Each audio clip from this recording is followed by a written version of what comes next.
On Friday, a county in the San Francisco Bay Area reached a $3.6 million settlement with the family of a mentally ill inmate who was reportedly beaten to death last year by jail guards.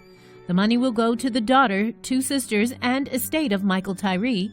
Jail guards Matthew Ferris, Jeray Lubrin, and Rafael Rodriguez were charged with murder in September 2015 over Tyree's death. They have all pleaded not guilty.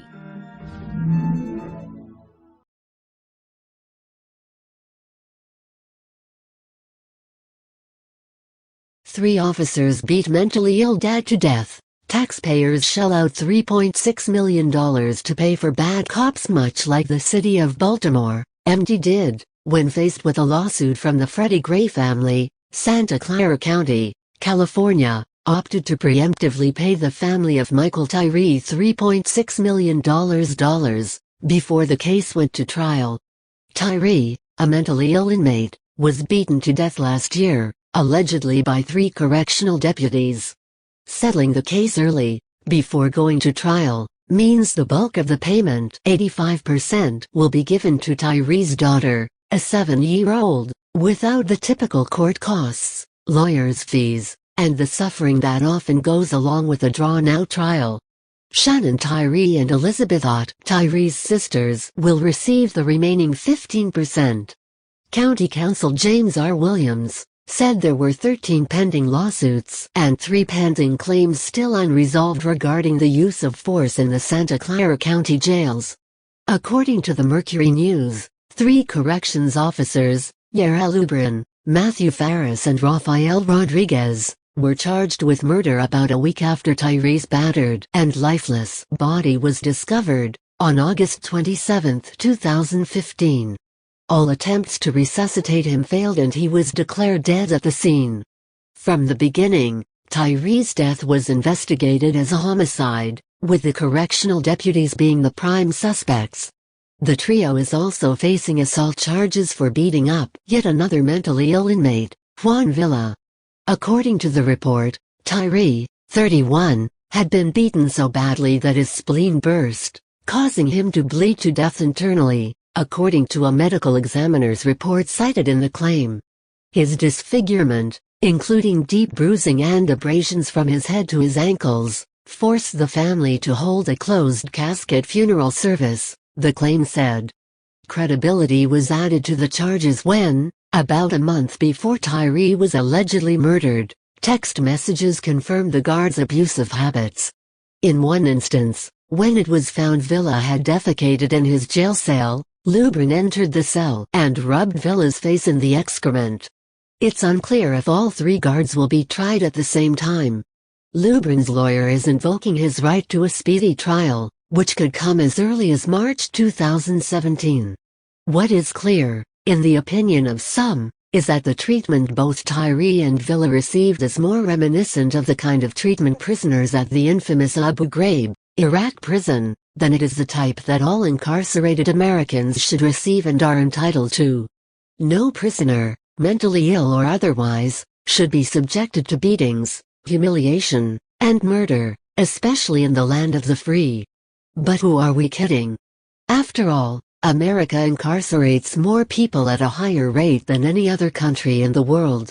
According to Senator Rand Paul, R. Kentucky, and the introduction of his so-called Redeem Act, though only 5% of the world's population lives in the United States, it is home to 25% of the world's prison population.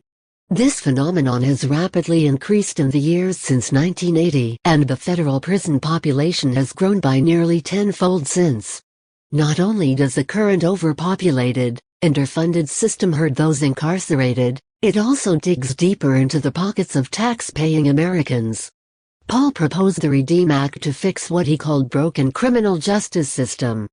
Paul, along with several other congressmen, called for the age of criminal responsibility to be raised to 18, the sealing and expungement of juvenile records, the restriction of juvenile solitary confinement, sealed non-violent criminal records, and allowed for food stamps to be restored to low-level drug offenders. But any serious attempt at fixing the broken system must go after the industrial prison complex. According to Public Eye, Prison Industrial Complex (PIC) is a term we use to describe the overlapping interests of government and industry that use surveillance, policing, and imprisonment as solutions to what are, in actuality, economic, social, and political problems. In other words, the establishment of an entire industry surrounding the incarceration of inmates exists as an oxymoron to reforming inmates. As one ex-prisoner stated, the system isn't working on reforming individuals and is having the opposite effect. I wasn't a bad guy when I went to prison, but while in prison, I learned how to be a bad guy. And when I got out, that's exactly what I did, bad things to people, he told the Free Thought Project. The mentally ill, like Tyree and Villa, often find their way into prison. Since 1980, when President Jimmy Carter signed the Mental Health Systems Act, followed by Ronald Reagan's administration's significant defunding of mental institutions in 1981, the federal government has been pulling out of institutionalizing the mentally ill in facilities designated for the mentally ill. Those hospitals, often called the funny farm, are no longer operating as they once were.